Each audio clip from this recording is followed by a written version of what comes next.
Rachel, hey, congratulations, premiere of Snow Valley. How does it feel for you tonight? I'm really excited, a little bit nervous, but mostly excited. We filmed this movie 3 years ago, so it's been a journey, and I'm happy that everyone will finally be able to see it. So tell us how you were brought on board, not only as the lead actor, but also as a producer on this project.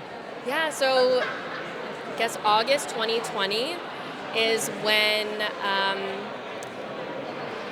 my two friends and I had this idea to make a film during COVID, and my friend Brandon, who is the writer-director, he wrote the script from scratch and he directed it, and yeah, that was just sort of how it came together. It was literally just like, a really scary time during the pandemic, and we wanted to do something creative and be together, and so this film takes place at one location, so we were all able to quarantine together and film there, and it was kind of like being at summer camp, and it was a really beautiful thing to come out of a very scary time, to be able to make art.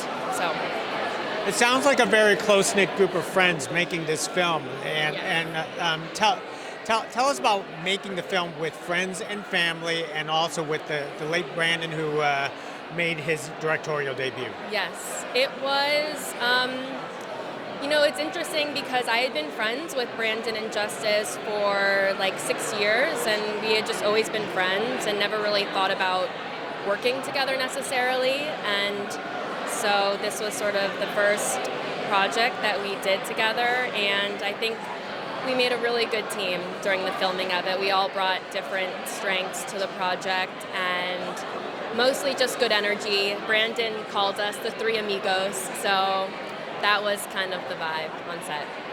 How was your venture into the horror thriller genre itself? It's funny because I never really thought that I was a fan of horror movies, but then I realized all the classics like the original The Exorcist, The Omen, Rosemary's Baby, The Shining. I had never seen any of those movies before. I had only seen more recent horror movies. And so when I watched, we watched all of those movies together as a group before we started filming, and I loved them so much. I think there's something to be said about maybe during that time the focus was on the story of these horror films, and I love that. And so now I'm into horror movies, and yeah.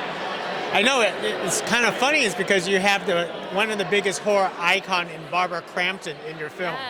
Yes, and that was amazing.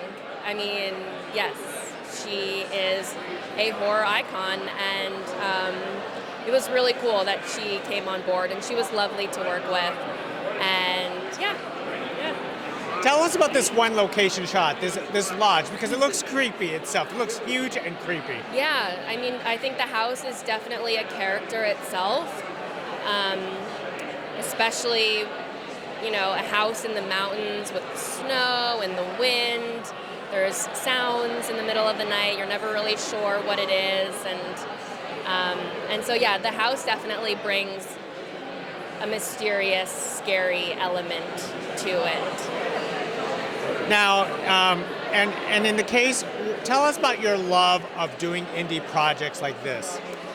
Well, what's so great is, and speaking as a producer on the film, I felt like my job was to protect Brandon's vision for the film, and I think that's really hard to do working on bigger budget films or studio movies. And so what I loved about making this indie project is that we were able to protect Brandon's vision, and with casting and with the visual effects and the writing and everything, and it was really just our job to be as supportive as possible, and to make his vision come to life.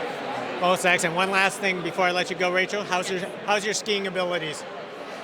I actually was on the ski team in high school. Oh, wow. Yeah, which is kind of, because I grew up in New York, and we had a ski team, which was a thing. It was more like skiing down like a hill. The West Coast snow is definitely better than East Coast snow. But yeah, it was nice. It was kind of a fun perk that we also got to ski in the film. Most excellent. Well, can't wait for everyone to check it out. Thank you for speaking to us, Rachel. Thank you. Thank you so much for having me. Appreciate it. Okay. Thank you.